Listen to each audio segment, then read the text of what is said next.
Hello दोस्तों, मैं सचिन अरोड़ा एक बार फिर से आप सभी लोगों का स्वागत करता हूं अरोड़ा एजुकेटर के इस ऑफिशियल यूट्यूब प्लेटफॉर्म पे। So I hope you all are doing great. आप सब बहुत बढ़िया होंगे।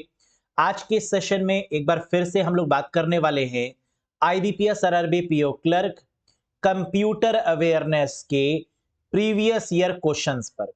किस टॉपिक पर? टॉपिक वायरस, मैलवेयर या साइबर सिक्योरिटी। एक काफी इंपॉर्टेंट टॉपिक जहां से बहुत सारे क्वेश्चंस एग्जाम में देखे जाते हैं। प्रीवियस ईयर में बहुत सारे क्वेश्चन पूछे गए। और अगर मैं ये कहूं कि ये आईबीपीएस का one of the favourite topic है तो इसमें कुछ भी गलत नहीं होगा, क्योंकि आईबीपीएस भी चाहता है कि वो कैंडिडेट्स जो बैंकिंग में आ रहे हैं उनको कम से कम वायरस की, ट्रोजन हॉर्स की, मैलवेयर की, साइबर सिक्योरिटी की, एंटीवायरस की नॉलेज तो होनी ही चाहिए। तो आइए एक बार डिटेल में बात करते हैं क्वेश्चंस की कि अभी तक किस तरीके के क्वेश्चन पूछे गए। और आज है इसका डे 4।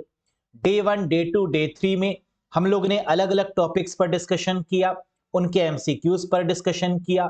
मुझे उम्मीद है कि आपने वो सारे सेशंस जरूर देखे होंगे। तो चलिए आज के सेशन में डिस्कस करते हैं वायरस और साइबर सिक्योरिटी से रिलेटेड इंपॉर्टेंट एमसीक्यूज यानी क्वेश्चंस पर। Have a look guys.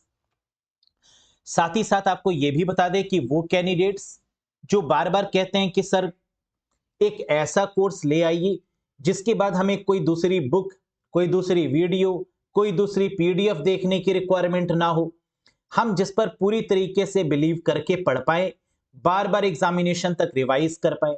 तो अगर आप भी किसी एक ऐसे कोर्स की तलाश कर रहे थे जहां पर आप पूरा computer IBPS RRB PO clerk, RBI reserve bank of India या फिर आरआरबी ग्रेड 2 लेवल पर जैसे जीबीओ लेवल पर आप पढ़ना चाहते हैं तो आप बिल्कुल इस कोर्स से कनेक्ट हो सकते हैं। इस कोर्स में लाइव क्लासेस शुरू हो चुकी हैं 15 मार्च 2024 से, यानी 15 मार्च से। टाइमिंग रहेगी 8 पीएम पर। और 8 पीएम पर लाइव के साथ साथ क्या आपको रिकॉर्डेड सेशन भी मिलेंगे? जी हां, जितने भी लाइव सेशंस हैं वो सब आपको रिकॉर्डेड फॉर्मेट में भी मिलेंगे, जिसको आप कई बार देख सकते हैं, रिवीजन कर सकते हैं, नोट्स बना सकते हैं, पीडीएफ से रिवाइज कर सकते हैं। ये सारी फैसिलिटी यहां पर आपको मिलेगी। सर कैसे ज्वाइन कर सकते हैं इस कोर्स से? कोर्स से ज्वाइन करने के लिए, एनरोल करने के लिए अरोड़ा एजुकेटर एप्लीकेशन को इंस्टॉल करना होगा गूगल प्ले स्टोर या आईओएस स्टोर की मदद से, और फिर आप इस शानदार कोर्स से जुड़ सकते हैं। किसी भी कंफ्यूजन के रिगार्डिंग, कोई डाउट है, कुछ पूछना चाहते हैं कोर्स के रिगार्डिंग, तो दिए गए नंबर पे व्हाट्सएप करके भी आप हमसे अपनी बात को शेयर कर सकते हैं, अपनी क्वेरीज को पूछ सकते हैं।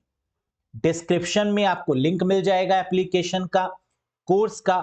वहां से लिंक पर क्लिक करके डायरेक्ट आप एप्लीकेशन को इंस्टॉल भी कर सकते हैं। तो चलिए आज के सेशन की शुरुआत करते हैं। ये रहा पहला क्वेश्चन जो कि काफी इंपॉर्टेंट है और काफी फेमस भी है बैंकिंग के प्रोस्पेक्टिव से। सिर्फ बैंकिंग नहीं, अगर आप बैंक के साथ साथ एसएससी की तैयारी कर रहे हैं, कोई स्टेट लेवल एग्जाम्स की तैयारी कर रहे हैं, तो उनमें भी ये क्वेश्चंस आपके मदद करने वाले हैं। जरा बताइएगा इस क्वेश्चन का करेक्ट आंसर क्या होगा। Dash is the world's first computer virus designed by Bob Thomas in 1971। Dash दुनिया का पहला कंप्यूटर वायरस है जिसे 1971 में बॉब थॉमस के द्वारा डिजाइन किया गया। सबसे पहला virus brain, CryptoLocker, I love you, Morris worm या क्रीपर? बिल्कुल, and the correct answer is creeper. अगर बात करें क्रीपर की, तो ये दुनिया का सबसे पहला वायरस था जिसको डेवलप किसने किया था? बॉब थॉमस ने। किस ईयर में डेवलप किया था? 1971। तो इस एक क्वेश्चन में आपको तीन तीन क्वेश्चन देखने को मिल गए। सर तीन क्वेश्चन कैसे? अगर ये पूछा जाए कि क्रीपर वायरस किसने डिजाइन किया, तो आप कहेंगे बॉब थॉमस ने। अगर ये पूछा जाए कि 1971 में कौन सा ऐसा वायरस है जो कि बॉब थॉमस ने डिजाइन किया, तो आप कहेंगे क्रीपर। और अगर ये पूछा जाए कि क्रीपर किस ईयर में आया, तो आप कहेंगे 1971 में।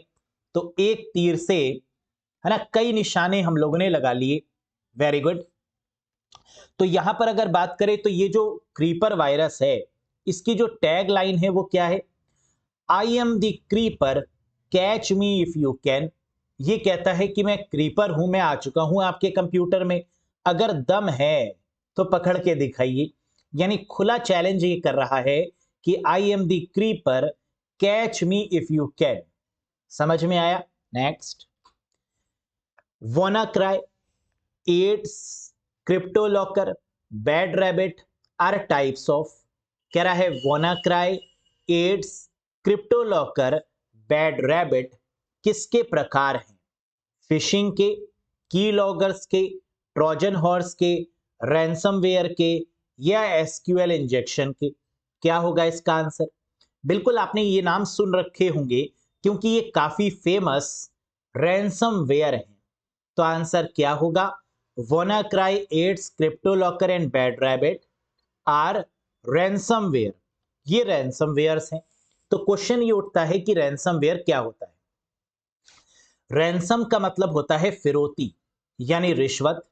एक ऐसा अटैक जो आपके कंप्यूटर्स पर हो और आपके कंप्यूटर की इंपॉर्टेंट फाइल्स या फोल्डर्स को लॉक कर दे, यानी उसमें ताला लगा दे, और जैसे ही आप उस फाइल या फोल्डर पर क्लिक करें तो एक मैसेज लिख कर आए कि आप इतने डॉलर या इतने बिटकॉइन इस पर्टिकुलर वॉलेट में ट्रांसफर कर दें, तभी आपकी फाइल या फोल्डर को ओपन करेंगे। तो इस प्रकार के अटैक को क्या बोला जाता है? रैंसमवेयर। ये क्या करता है? ये फाइल्स और फोल्डर को ताला लगाता है, यानी इनक्रिप्ट कर देता है, और उन फाइल्स और फोल्डर्स को ओपन करने के लिए कुछ अमाउंट की रिक्वेस्ट करता है कि इतना अमाउंट इस बिटकॉइन वॉलेट में ट्रांसफर कर दीजिए, तो ही हम आपके फाइल्स और फोल्डर्स को ओपन करेंगे, अन्यथा नहीं। आप कहेंगे सर, अगर ये हमारे कंप्यूटर में हमला करेगा तो क्या करेगा? हमारे फाइल्स और फोल्डर्स को लॉक कर देगा, और अनलॉक करने के लिए हम इसको क्यों रुपए देंगे? ये 10 रुपए भी मांगेगा तब भी नहीं देंगे, क्योंकि आपके फाइल्स और फोल्डर्स में क्या है? बहुत ज्यादा कोई सीवी है, कुछ गाने हो सकते हैं, कोई मूवीज हो सकती है, कोई पीडीएफ हो सकती है ना, और इन सब के लिए आप उसको पैसे क्यों देंगे? तो इसीलिए वो आपके कंप्यूटर्स में हमला नहीं करता। ये हमला करता है गवर्नमेंट ऑफिशियल्स में, सरकार के कंप्यूटर्स में, कंपनीज के कंप्यूटर में, सर्वर में, जहां पर बहुत क्रूशियल इंफॉर्मेशन होती है और उसको पता होता है कि इसको डिक्रिप्ट करने के लिए, इसको ओपन करने के लिए सामने वाला कितने भी रुपए देने को तैयार होगा, है ना। तो this is what we called ransomware. Very good. Dash was the first antivirus software designed to delete creeper by moving across the ARPANET. Dash पहला एंटीवायरस सॉफ्टवेयर था जिसे ARPANET पर ले जाकर क्रीपर को हटाने के लिए डिजाइन किया गया था। कह रहा है उस एंटीवायरस सॉफ्टवेयर का नाम बताइए जो सबसे पहला था, जिसको डिजाइन किया गया था क्रीपर नाम के वायरस को डिलीट करने के लिए। अभी अभी आपने देखा और सुना कि पहला जो वायरस था वो क्रीपर था, और क्रीपर ने ये चैलेंज भी किया था कि दम है तो मुझे हटा के दिखाओ। तो इस चैलेंज को एक्सेप्ट किसने किया? इस चैलेंज को एक्सेप्ट किया जिस पहले एंटीवायरस ने, जिसका नाम था रीपर। यानी करेक्ट आंसर होगा first one, that is reaper. तो हम ये कह सकते हैं कि पहला वायरस क्रीपर है और पहला एंटीवायरस रीपर है। यस, या आप ये भी कह सकते हैं कि पहला ऐसा एंटीवायरस जो ARPANET पर इस्तेमाल किया गया, that is called reaper. Very good. Next, question number 4। Dash is a type of malware that downloads onto a computer disguised as a legitimate program. Dash एक प्रकार का मैलवेयर है जो एक वैध प्रोग्राम के रूप में कंप्यूटर पर डाउनलोड होता है। ये तो बहुत ही फेमस क्वेश्चन है। Ransomware, Quick Heal, creeper, phishing या ट्रोजन हॉर्स। लेजिटिमेट का मतलब क्या है? यानी एक ऐसा मैलवेयर जो अपने आप को बड़ा शरीफ दिखाता है, लेकिन एक्चुअल में वो शरीफ नहीं है। वो अपने आप को बड़ा ईमानदार दिखाता है, लेकिन एक्चुअल में वो ईमानदार नहीं है। वो अपने आप को बड़ा ट्रस्टवर्दी दिखाता है, लेकिन उस पर ट्रस्ट नहीं किया जा सकता। ऐसी मैलवेयर को क्या बोलते हैं? The correct answer is Trojan horse. याद रखिएगा, अगर कभी भी कोई क्वेश्चन ऐसा आपको मिले कि ट्रस्टवर्दी है लेकिन है नहीं, अपने आप को बहुत अच्छा दिखाता है लेकिन है नहीं, पीछे से हमला करता है, that is called Trojan horse. Trojan horse की कहानी क्या थी? पुराने समय में जो राजा महाराजा हुआ करते थे, वो आपस में घोड़े गिफ्ट करते थे। वो घोड़े असलियत के भी हो सकते थे या फिर वो लकड़ी के घोड़े भी होते थे, क्योंकि राजाओं को बड़ा घोड़ों का शौक होता था। तो होते क्या थे कि जब घोड़े गिफ्ट किए जाते थे तो कई बार उनमें सिपाही छुप जाया करते थे, और जैसे ही महल के अंदर प्रवेश करते थे, उस पूरे महल पर हमला कर देते थे। तो देखने में तो ये गिफ्ट लग रहा था जो कि एक राजा ने दूसरे राजा को दिया, लेकिन अंदर से निकल आए सिपाही। तो ये छुपकर हमला करने की technique, that is called Trojan horse. तो इसीलिए वो सॉफ्टवेयर, वो मैलवेयर जो दिखने में तो अच्छे लगते हैं लेकिन पीछे से हमला करते हैं, that is called Trojan horse. Next, dash refers to an attempt to steal sensitive information, typically in the form of username, password, credit card numbers, bank account information और other important data। मतलब आमतौर पर उपयोगकर्ता नाम, password, credit card number, bank खाते की जानकारी या अन्य महत्वपूर्ण डेटा के रूप में संवेदनशील जानकारी चुराने के प्रयास को क्या बोलते हैं? अगर कोई मेरा यूजर नेम या हमारा यूजर नेम, पासवर्ड या क्रेडिट कार्ड की इंफॉर्मेशन या बैंक रिलेटेड इंफॉर्मेशन चुराता है, तो इस तरीके के क्राइम को क्या बोलते हैं? Adware, Trojan horse, smishing, phishing या sniffing? The correct answer is phishing attack. Phishing का मतलब होता है मछली पकड़ने वाला जाल। यहां पर क्या है, मछलियां बन गए हम लोग और जाल फेंका हैकर ने, जिसके जाल में आकर आपने यूजर नेम शेयर कर दिया या पासवर्ड शेयर कर दिया या क्रेडिट कार्ड की इंफॉर्मेशन उसने चुरा ली। तो बैंकिंग रिलेटेड जितने भी क्राइम होते हैं, that crime is called phishing attack. तो अगर कभी भी क्वेश्चन में यूजर नेम की बात हो, पासवर्ड की बात हो, क्रेडेंशियल्स की बात की जाए, क्रेडिट कार्ड की, डेबिट कार्ड की, बैंक अकाउंट इंफॉर्मेशन की, तो इन सभी केसेस में आंसर क्या होगा? Phishing attack is the correct answer. Next, dash is a free antivirus software specially designed to protect Windows computer. Dash एक निशुल्क एंटीवायरस सॉफ्टवेयर है जो विशेष रूप से विंडोज कंप्यूटर की सुरक्षा के लिए डिजाइन किया गया है। विंडोज का मतलब माइक्रोसॉफ्ट के द्वारा डेवलप किया गया। एंटीवायरस जो बिल्कुल मुफ्त है, उसका नाम बताइए।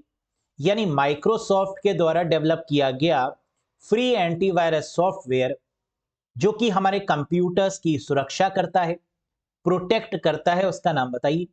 Norton, McAfee, bit defender, Avira या मैलवेयर बाइट्स? क्या होगा इसका करेक्ट आंसर? सोच के बताओ। बिल्कुल सही, the correct answer is bit defender. Bit defender किसने डेवलप किया? माइक्रोसॉफ्ट ने। किस ऑपरेटिंग सिस्टम पे चलता है? विंडोज पर। और ये बिल्कुल फ्री ऑफ कॉस्ट है, जो हमें जो कंप्यूटर को सुरक्षा प्रदान करता है, वायरस से प्रोटेक्ट करता है, मैलवेयर से बचाता है, एडवेयर से प्रोटेक्ट करता है, फिशिंग से बचाता है, that is called bit defender. Very good. fraudulent text messages mean to trick you into revealing data is called? Fraudulent text messages mean to trick you into revealing data is called? आपको धोखे से data उजागर करने के लिए भेजे जाने वाले कंप्यूटर टेक्स्ट संदेशों को क्या बोलते हैं? The correct answer is smishing. अब ये स्मिशिंग क्या है? अगर क्वेश्चन को ध्यान से पढ़े तो क्या लिखा हुआ है? टेक्स्ट मैसेज टेक्स्ट मैसेज का मतलब एसएमएस। कई बार आपके पास में ऐसे एसएमएस आते हैं जो आपको ट्रिक करते हैं, यानी जो आपको गुमराह करने की कोशिश करते हैं। कैसे मैसेजेस? कि मुबारक हो, आप इतने लाख रुपए जीत चुके हैं, इस लिंक पर क्लिक करें। मुबारक हो, आप इतने अमाउंट के हकदार हैं, अपनी डिटेल्स को फिल करिए और आपके अकाउंट में इतना पैसा आ जाएगा, है ना, इस तरीके के मैसेजेस। तो ऐसे कई सारे फ्रॉड वाले एसएमएस आपने देखे होंगे, जो आप देखते ही समझ जाते हैं कि ये फ्रॉड हो सकता है, बिल्कुल, है ना। वैसे इतने रुपए मुझे लकी ड्रॉ में कौन देने आ रहा है? तो ऐसे मैसेजेस को क्या बोलते हैं? स्मिशिंग अटैक बोलते हैं। स्मिशिंग का मतलब होता है एसएमएस प्लस फिशिंग, जिसको नाम दिया गया स्मिशिंग। यानी अगर एसएमएस के द्वारा कोई फिशिंग अटैक किया जा रहा है, कुछ गुमराह किया जा रहा है, कोई फॉल्स मैसेज दिया जा रहा है, कोई ट्रिक खेली जा रही है, तो that attack is called smishing attack. तो इसका मतलब कि जब भी क्वेश्चन में एसएमएस दिया हो, टेक्स्ट मैसेजेस दिए हों, तभी उस केस में हम आंसर क्या लगाएंगे? स्मिशिंग लगाएंगे। Next, dash is the process of monitoring and capturing all the packets passing through a given network। Dash किसी दिए गए नेटवर्क से गुजरने वाले सभी पैकेटों की निगरानी और कैप्चरिंग की प्रक्रिया है। हम लोग जानते हैं कि इंटरनेट पर जो भी डेटा ट्रैवल करता है वो पैकेट्स के फॉर्म में करता है। अब अगर कोई उन पैकेट्स को ही चुराने का प्रयास करे, उनको मॉनिटर करे यानी निगरानी रखे, उनको कैप्चर करे, उन पैकेट्स को आगे बढ़ने ना दे, जाना था किसी और के पास और बीच में किसी दूसरे ने हैक कर लिया, तो इस तरीके के अटैक को क्या बोलते हैं? The correct answer is sniffing. Sniffers बोलते हैं। स्निफ का मतलब होता है छींकना या आप सूंघना भी बोल सकते हैं, जो सूंघ कर पता लगा ले। जैसे स्निफर डॉग्स। स्निफर डॉग्स का प्रयोग हम लोग कहां पर करते हैं? जब कोई बम डिटेक्ट करना होता है ना, जब किसी का पता लगाना होता है, तो स्निफर डॉग्स की मदद से वो काम लेते हैं, ताकि वो सूंघ कर पता लगा ले कि वो चीज कहां पर है, ये किससे कनेक्शन बनता है। तो यही कह रहा है कि पैकेट्स को मॉनिटर करना, उनको कैप्चर करने के प्रोसेस को क्या बोलते हैं? That is called sniffing.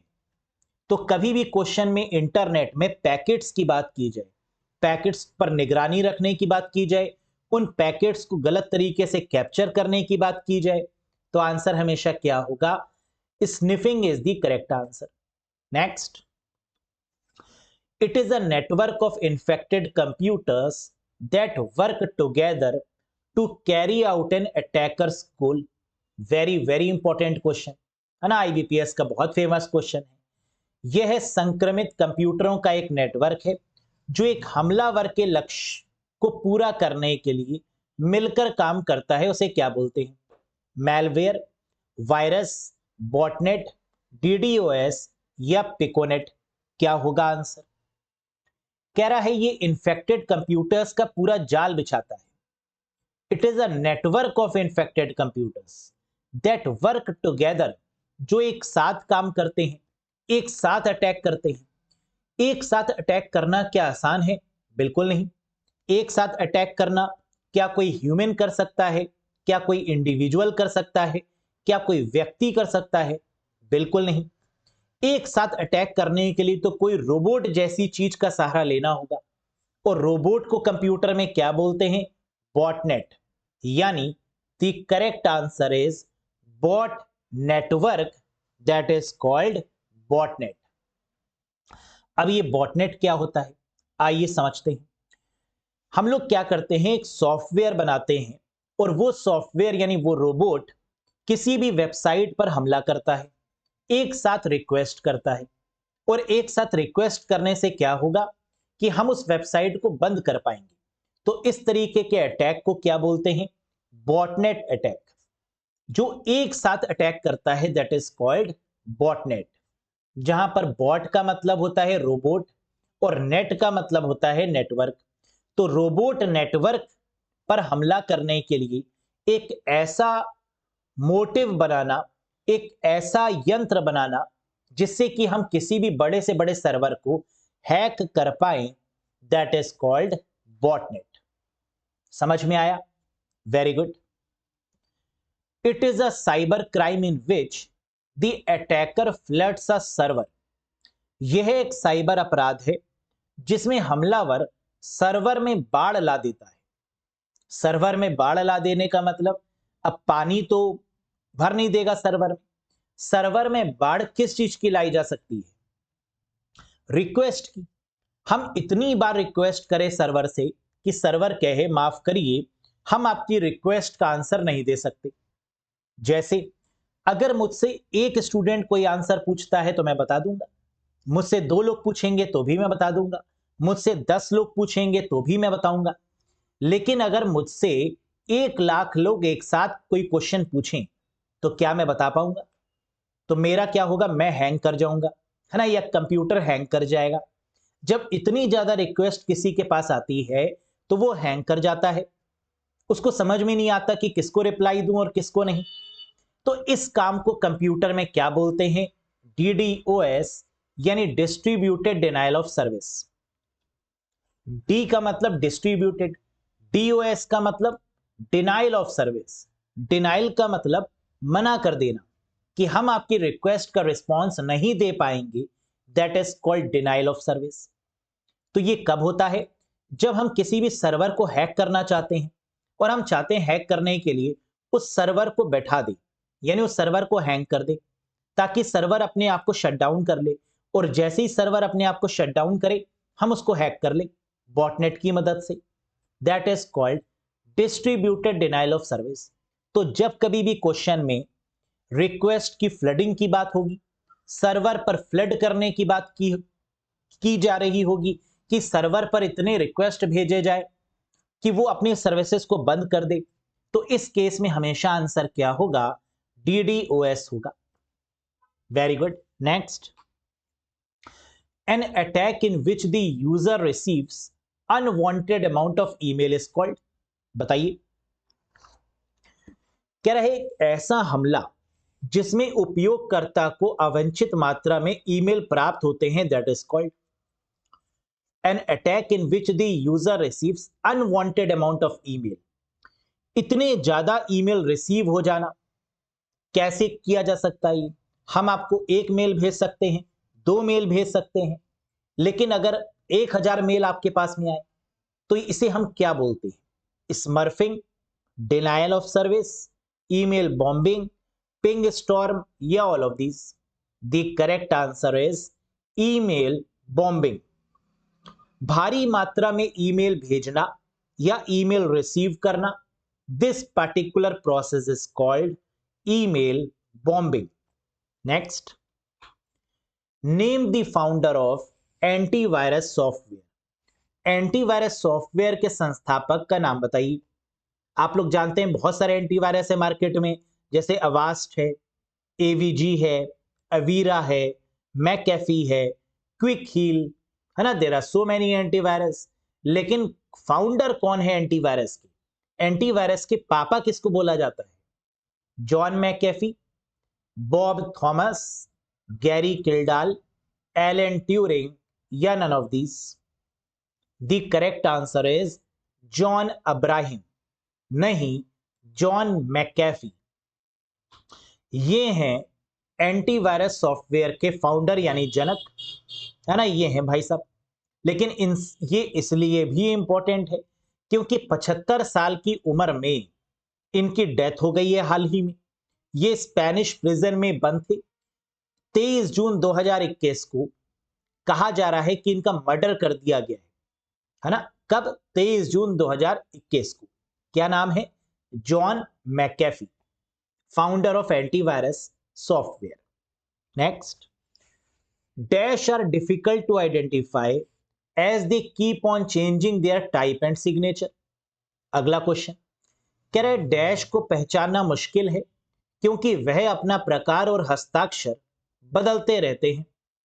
कहते हैं कि इंसान का हस्ताक्षर नहीं बदलता, है ना, सिग्नेचर नहीं बदलता, इंसान की पहचान नहीं बदलती। लेकिन एक ऐसा वायरस जो अपने सिग्नेचर को भी बदले, अपनी पहचान को भी समय समय पर बदले, है ना, जैसे गिरगिट के तरीके से जो काम करे, उसे क्या बोलते हैं? डैश को पहचानना मुश्किल है क्योंकि वह अपना प्रकार और हस्ताक्षर दोनों बदलता रहता है ना। जैसे कोविड के समय पर जो वायरस अटैक हुए, है ना, उनको पहचानना कितना मुश्किल था क्योंकि वो अपने आप को बार बार बदल रहे थे। तो इस तरीके के वायरस को क्या बोलते हैं? Polymorphic virus. पॉली का मतलब making more than one form, एक से ज्यादा फॉर्म्स को बनाना। और ऐसा वायरस जो पल पल अपनी पहचान को बदले, अपनी पहचान को छुपाए, अपने आप को बदले, that is called polymorphic virus.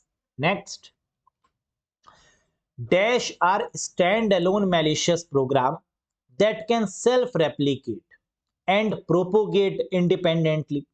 ये तो क्वेश्चन आएगा ही आएगा, कंफर्म है, बहुत बार रिपीट होता है ये क्वेश्चन। डैश क्या स्टैंड अलोन दुर्भावनापूर्ण प्रोग्राम है जो स्वयं प्रतिकृति कर सकता है और स्वतंत्र रूप से प्रचारित कर सकते हैं? इसे क्या बोलते हैं? Virus, Trojan, worm, boot sector या all of these? Stand alone का मतलब होता है आत्मनिर्भर, जो किसी पर निर्भर नहीं है, जो सेल्फ रेप्लिकेट करता है, जो अपने आप कॉपीज बनाता है, रेप्लिका बनाता है। एंड प्रोपोगेट, प्रोपोगेट का मतलब फैल जाता है इंडिपेंडेंट तरीके से, उसको क्या बोलते हैं? वायरस नहीं, ट्रोजन हॉर्स भी नहीं, worm is the correct answer, यानी राइट वंस रीड मैनी। याद रखिएगा, वायरस और वॉर्म में एक ही अंतर होता है। वॉर्म सेल्फ रेप्लिकेट करता है, आत्मनिर्भर होता है, स्टैंड अलोन होता है, जबकि वायरस यूजर पर डिपेंडेंट होता है। जब यूजर क्लिक करेगा किसी फाइल पर तभी वायरस एक्टिवेट होगा, जब यूजर पेन ड्राइव का प्रयोग करेगा तभी वायरस एक्टिवेट होगा, जब यूजर बूट करेगा कंप्यूटर को तभी वायरस एक्टिवेट होगा। यानी वायरस को एक्टिवेट होने के लिए किसी के सहारे की रिक्वायरमेंट है, जबकि वॉर्म को एक्टिवेट होने के लिए या फैलने के लिए या रेप्लिकेट होने के लिए किसी सहारे की रिक्वायरमेंट नहीं। ये आत्मनिर्भर है, स्टैंड अलोन है, सेल्फ रेप्लिकेट करता है। तो that is what we called write once read many, that is worm. Next, which of the following malware do not replicate or reproduce through infection? Again बहुत popular question. निम्नलिखित में से कौन सा मैलवेयर संक्रमण के माध्यम से प्रतिकृति या दोबारा अपने आप को रिप्रोड्यूस नहीं कर सकता? कौन सा है बताइए? वॉर्म, ट्रोजन, वायरस, रूटकिट या ऑल ऑफ दिस? कह रहा है ऐसा कौन सा मैलवेयर है जो रेप्लिकेट या रिप्रोड्यूस नहीं होता? अभी मैंने बताया वायरस भी रेप्लिकेट होता है, वॉर्म सेल्फ रेप्लिकेट होता है, तो वॉर्म भी सही है, वायरस भी सही है। रूट किट ये भी होता है, लेकिन ट्रोजन हॉर्स ये रेप्लिकेट नहीं होता, ये छुपकर हमला करता है ना, अपने आप को बड़ा शरीफ दिखाता है लेकिन होता नहीं। तो दैट इज कॉल्ड ट्रोजन, और ट्रोजन कभी भी रेप्लिकेट नहीं होगा, ये बात याद रखिएगा। तो रेप्लिकेट हो कौन कौन सकते हैं?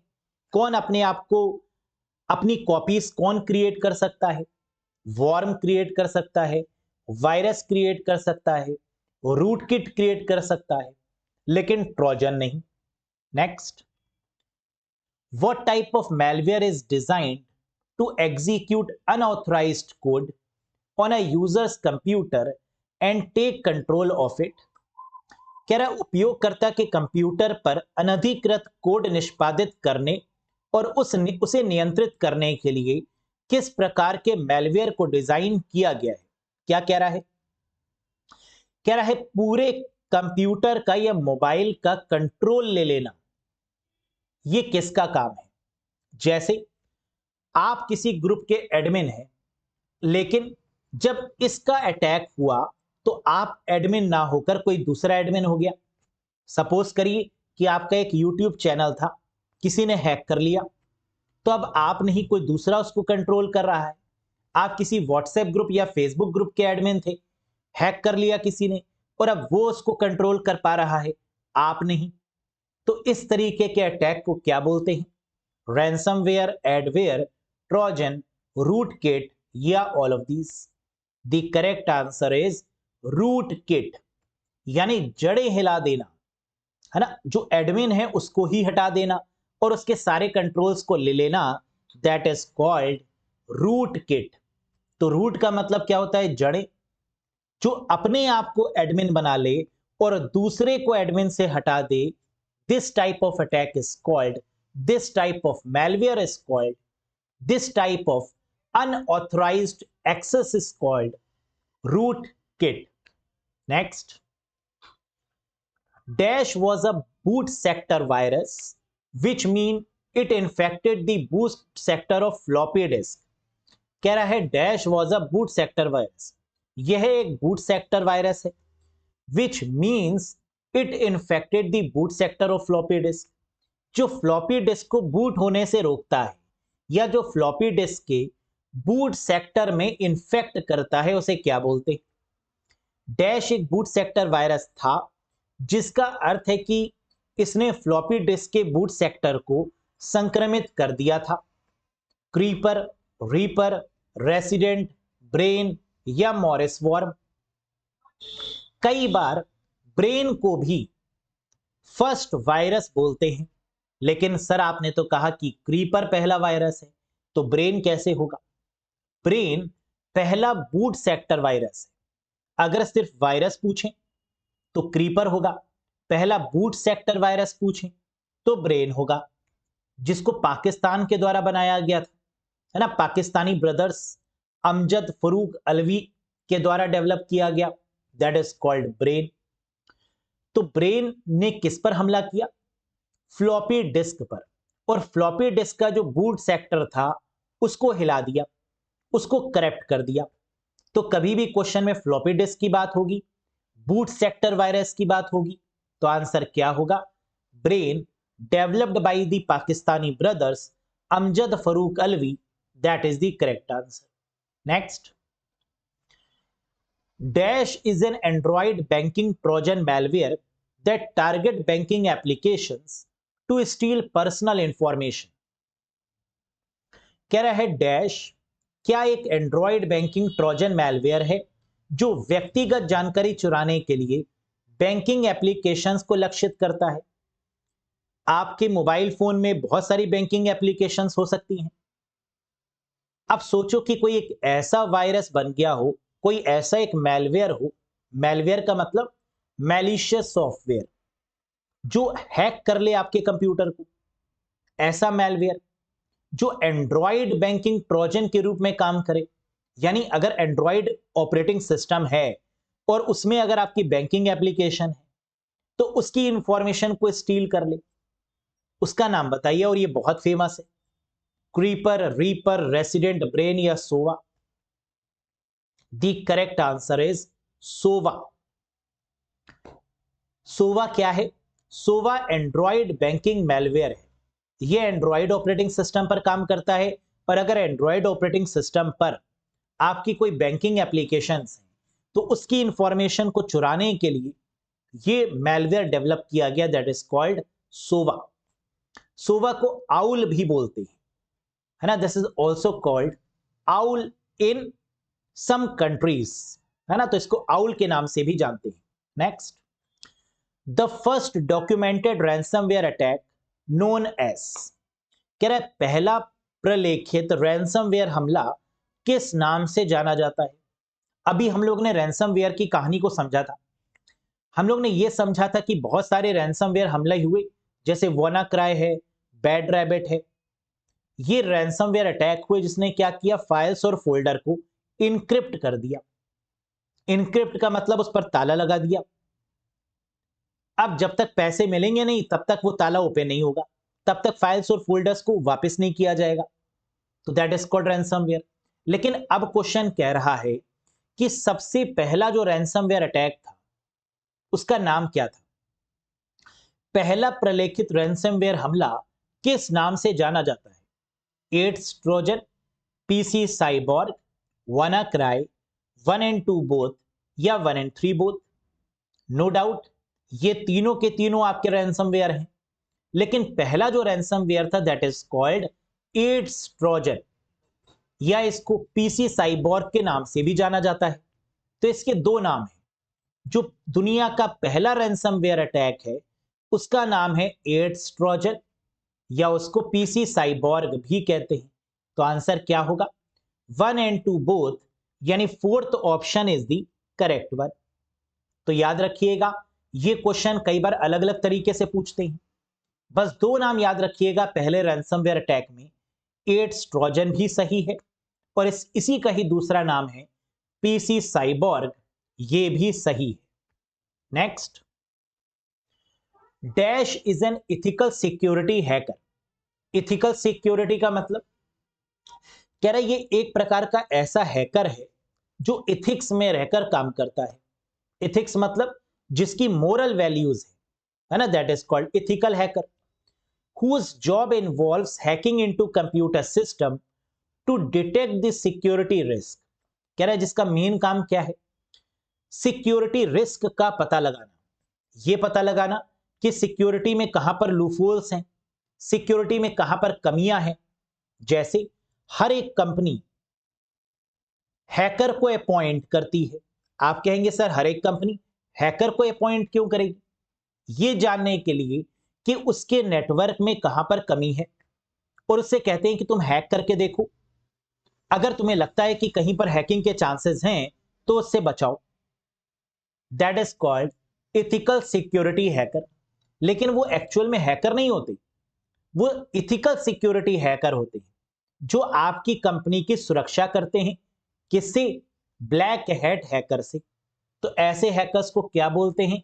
व्हाइट हैट हैकर बोलते हैं। व्हाइट हैट हैकर का मतलब वो हैकर्स जिनको कंपनी या सरकार अपॉइंट करती है सुरक्षा के पॉइंट ऑफ व्यू से, ताकि ब्लैक हैट हैकर किसी भी डेटा को चुरा ना पाए या नेटवर्किंग में किसी भी तरीके की सेंध ना लगा पाए। इसीलिए शरीफ लोगों को हायर किया जाता है, पैसे दिए जाते हैं, और these are called as white hat hacker. समझ में आया? क्या ये 20 क्वेश्चन समझ में आए? अगर समझ में आए तो इस क्वेश्चन का आंसर मुझे दीजिएगा कमेंट सेक्शन में कमेंट करके। ये है क्वेश्चन ऑफ द डे। क्या है क्वेश्चन? जरा पढ़िए इसको। What is the name of the virus that fool a user into downloading और executing them by pretending to be useful application. उन वायरस का नाम क्या है जो उपयोगकर्ता को उपयोगी एप्लीकेशन होने का दिखावा करके उन्हें डाउनलोड करने और या निष्पादित करने के लिए मूर्ख बनाते हैं? अभी मैंने आपको समझाया था इससे रिलेटेड, जरा मुझे बताओ इसका आंसर क्या होगा? Name of the virus that fool a user into downloading और executing them by pretending to be useful. Pretend कर रहे हैं कि वो यूजफुल है लेकिन एक्चुअल में नहीं है। इसे क्या बोलेंगे? Cracker, warm, Trojan horse, keylogger या ऑल ऑफ दीज? कमेंट करके बताइएगा मुझे कमेंट सेक्शन में क्या होगा आंसर। कैसा लगा आपको आज का सेशन? पसंद आया हो तो एक बार लाइक करिएगा, चैनल पर नए हो तो कंप्यूटर के लिए सब्सक्राइब करिएगा, और साथ ही साथ अगर आप चाहते हैं कि कंप्यूटर का एक कंप्लीट कोर्स मिल जाए जहां पर videos, PDF, mock test topic wise समझाए जाएं, टॉपिक वाइज कॉन्सेप्ट समझाए जाएं डिटेल में, जिससे कि पेपर का लेवल कितना भी टफ हो हम लेटेस्ट पैटर्न के अकॉर्डिंग कर पाए, है ना, तो आप उसके लिए ज्वाइन कर सकते हैं कोर्स से। 15 मार्च से लाइव क्लासेस शुरू हो चुकी हैं जो आपको रिकॉर्डेड फॉर्मेट में भी मिलेंगी। Videos, PDF, mock test, total video 65+। Join करने के लिए अरोड़ा एजुकेटर एप्लीकेशन को इंस्टॉल करिएगा गूगल प्ले स्टोर या आईओएस स्टोर से। किसी भी कंफ्यूजन के लिए, किसी भी हेल्प के लिए आप डायरेक्टली मुझे व्हाट्सएप कर सकते हैं दिए गए नंबर पे। बहुत जल्द मिलेंगे एक नेक्स्ट सेशन के साथ। Till then bye bye and take care. Thank you very much guys.